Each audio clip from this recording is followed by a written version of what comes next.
Amen, Amen, Amen. 3 Amen qui se succèdent pour nous permettre d'accueillir aujourd'hui la parole de Dieu qui va nous inviter à sortir de notre zone de confort. Nous sommes aujourd'hui invités par la parole de Dieu à sortir de cette zone de confort dans laquelle nous nous sommes installés lamentablement. Une zone de confort qui nous empêche d'être en vérité avec Dieu. Une zone de confort qui nous fait vivre notre quotidien comme étant une vie, je dirais, lambda, comme celle du monde. Une vie dans laquelle le Christ ne règne pas. Et Pierre dira à Jésus, « Voici que nous avons tout quitté pour te suivre. » Et beaucoup de frères et de sœurs que je connais commencent par dire à Dieu, « Mais Seigneur, ça fait des années que je te suis, ça fait des années que j'essaie de mettre ta parole de Dieu en pratique, ça fait des années, j'ai été baptisé, j'ai fait ma première communion, j'ai été confirmé, ça fait des années que je vis avec toi. Et aujourd'hui, j'ai l'impression que l'ennemi gagne plus de victoires sur ma vie que toi, tu n'en gagnes. » Et beaucoup d'entre vous me dites souvent, « Tu te rends compte tout ce que j'ai fait depuis le début? Voilà, j'ai fait ceci, j'ai fait cela. Mais lui, qu'est-ce qu'il a fait dans ma vie? Je ne le vois pas, je ne le vois pas. Je vois aujourd'hui que ça ne va pas. Il y a ceci qui ne va pas dans ma vie, il y a ça qui ne va pas dans ma vie, il y a ça qui ne va pas dans ma vie, il y a ça qui ne va pas dans ma vie. » Et vous faites une litanie de problèmes que vous rencontrez au quotidien. Et cette litanie ne fait que glorifier le diable de tout ce qu'il a réussi à réaliser dans votre vie.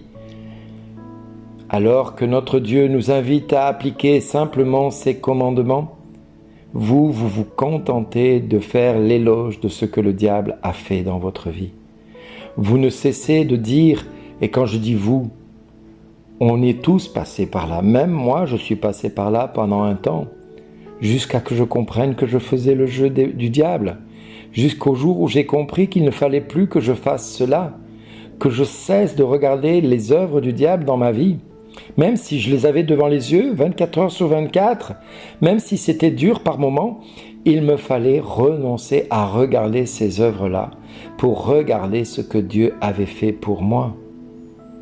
Et à partir du jour où j'ai commencé à tourner mon regard, non pas sur ce que le diable faisait, mais plutôt sur ce que Dieu avait fait dans ma vie, alors j'ai pu comprendre cette phrase de la parole de Dieu.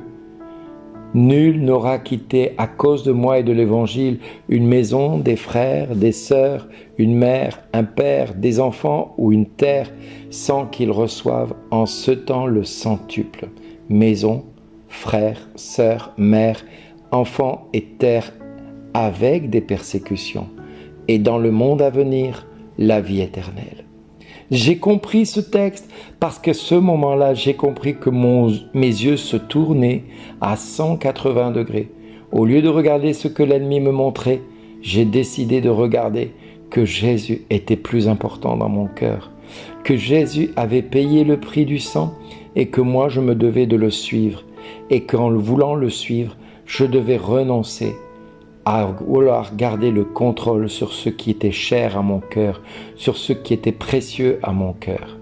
Et à partir de ce jour-là, j'ai commencé à renoncer à beaucoup de choses qui m'étaient précieuses, telles que le contrôle de ma vie, telles que le contrôle de mon destin, telles que le contrôle de mes finances, telles que le contrôle de mes enfants, telles que le contrôle de mon épouse.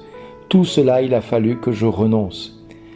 Et que j'accepte que le Seigneur s'en occupe à sa manière et non pas comme moi je le souhaitais.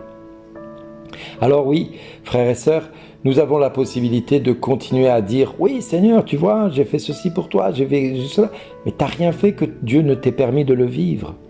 Tout ce que tu as fait pour Dieu, tu t'es fait baptiser, tu t'es fait confirmer, tu as fait ta première communion, tu vas à la messe tous les jours, tu vas te confesser régulièrement. Mais tout cela, tu peux le faire que parce que Dieu te donne la grâce de le faire. Tu n'y es pour rien, mon coco. Je suis désolé de te décevoir. Tu n'es en rien à l'origine de tout cela. C'est Christ qui est à l'origine de tout cela. Alors oui, tu as quitté toute ta famille, tous tes proches. Peut-être beaucoup des membres de ta famille se sont détournés de toi du jour où tu es devenu chrétien ou chrétienne. Mais il n'en demeure pas moins que parce que tu as choisi le Christ aujourd'hui, Christ te demande d'aller encore plus dans l'excellence et pas de te contenter de la médiocrité. Et c'est quoi aller dans l'excellence? Alors revenez avec moi dans le livre de Ben Sirac le Sage. Présenter de multiples offrandes que d'observer la loi. C'est offrir un sacrifice de paix que s'attacher au commandement. C'est apporter une offrande de fleurs de farine que se montrer reconnaissant. C'est présenter un sacrifice de louange que faire l'aumône. On obtient la bienveillance du Seigneur en se détournant du mal. On offre un sacrifice d'expiation en se détournant de l'injustice. Et ne te présente pas devant le Seigneur les mains vides. Accomplis tout cela, car tel est son commandement. L'offrande de l'homme juste est comme la graisse des sacrifices sur l'autel. Son agréable odeur s'élève devant le Très-Haut. Le sacrifice de l'homme juste est agréé par Dieu, qui en gardera mémoire. Rends gloire au Seigneur sans être regardant. Écoutez bien, ne retranche rien des prémices de ta récolte. Chaque fois que tu fais un don, montre un visage joyeux. Consacre de bon cœur à Dieu le 10e de ce que tu gagnes. Donne au Très-Haut selon ce qu'il te donne et sans être regardant selon tes ressources.